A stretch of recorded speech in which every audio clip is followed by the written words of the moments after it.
સુરતમાં પણ સુરક્ષા વ્યવસ્થાને લઈને તંત્ર એલર્ટ મોડ પર આવી ગયું છે। કોઈપણ અનિચ્છનીય ઘટનાને ટાળવા માટે સુરત શહેર પોલીસે તાત્કાલિક પગલાં લીધા છે અને ગઈકાલ રાતથી જ સુરત રેલવે સ્ટેશન સહિત શહેરના સંવેદનશીલ વિસ્તારોમાં સઘન ચેકિંગ હાથ ધરવામાં આવ્યું છે। સુરત રેલવે સ્ટેશન જે હજારો મુસાફરોથી અવર જવરનું મુખ્ય કેન્દ્ર છે, ત્યાં પોલીસે સુરક્ષા વ્યવસ્થા વધુ મજબૂત બનાવી છે। રેલવે સ્ટેશન પર મોટી સંખ્યામાં પોલીસ કાફલા સાથે ચેકિંગ કરવામાં આવી રહ્યું છે। પોલીસની અલગ અલગ ટીમો બનાવીને સ્ટેશન પરિસરમાં કામગીરી વહેંચી દેવામાં આવી છે। મુસાફરોની બેગ, સામાન અને તેમના દસ્તાવેજોની ઝીણવટભરી તપાસ કરવામાં આવી રહી છે।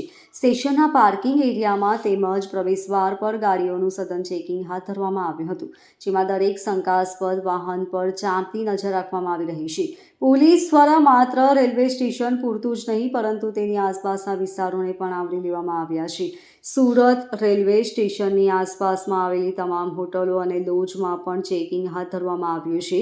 આ ચેકિંગમાં હોટલોમાં રોકાયેલા મહેમાનોના આઈડી પ્રૂફ અને તેમના રોકાણના હેતુની ચકાસણી કરવામાં આવી રહી છે, જેથી કોઈ અજાણ્યો અથવા શંકાસ્પદ વ્યક્તિ શહેરમાં આશરો ન લઈ શકે।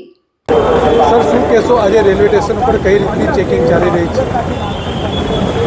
ગઈકાલે દિલ્હીમાં જે કારમાં બ્લાસ્ટ થયો તેના અનુસંધાનમાં આજે વહેલી સવારે સુરત રેલવે સ્ટેશન ખાતે એક્ઝિટ અને એન્ટ્રી ગેટ ઉપર પોલીસની અલગ અલગ ટીમો બનાવવામાં આવેલી છે।